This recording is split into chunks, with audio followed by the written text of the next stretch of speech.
இறைவன் கூறுகிறான், ஒரு மனிதன் சோதிக்கப்பட்டால் அவன் சொல்லுவான், அவன் இறை நம்பிக்கை உள்ளவன், அவன் சொல்லுவான் பொறுமையோடு, இன்னா லில்லாஹி வ இன்னா இலைஹி ராஜிஊன், இன்னா லில்லாஹ், எல்லாம் அல்லாஹ்வின் புறத்திலிருந்து தான் வருகிறது, அவனை நோக்கி தான் நான் செல்ல இருக்கிறேன் என்று சொல்லுவான். இறை தூதர் சொன்னார்கள், இந்த வார்த்தையை சோதனையில் பொறுமையோடு சொல்பவனுக்கு அவன் இழந்ததை விட இறைவன் சிறந்ததை கொடுப்பான்.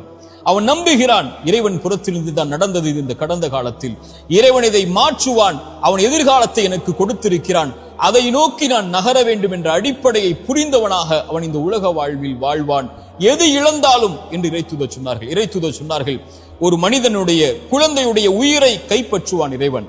கைப்பற்றக்கூடிய மலக்கிடத்திலே அந்த வானவரிடத்திலே கேட்பான், இந்த அடியானுடைய குழந்தையின் உயிரை கைப்பற்றும் போது அவன் என்ன சொன்னான்? அவன் நேசித்த அந்த குழந்தையுடைய உயிரை கைப்பற்றும் போது அந்த இறையடியான் என்ன சொன்னான்? யா அல்லாஹ், என் நிறைவா, இவன் புகழ்ந்தான் உன்னை, உன்னிடத்திலே திரும்பி வந்து விட்டான், இன்னா லில்லாஹி வ இன்னா இலைஹி ராஜிஊன், யா அல்லாஹ், உன்னை சார்ந்தவன் நான், உன்னிடத்திலே திரும்பி வருகிறேன் என்ற அந்த வார்த்தையை மொழிந்தான்.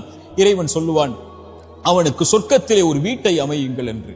இதுதான் இறை நம்பிக்கை கொண்டவனுடைய பண்பு. இறைவனுடைய நாட்டத்தில் நடக்கிறது, இனிமேல் நடப்பது சிறந்ததாக இருக்கும் என்று இறைவனை சார்ந்து வாழ ஆரம்பிப்பான். இரண்டாவது, நன்றியோடு இருங்கள். கடந்த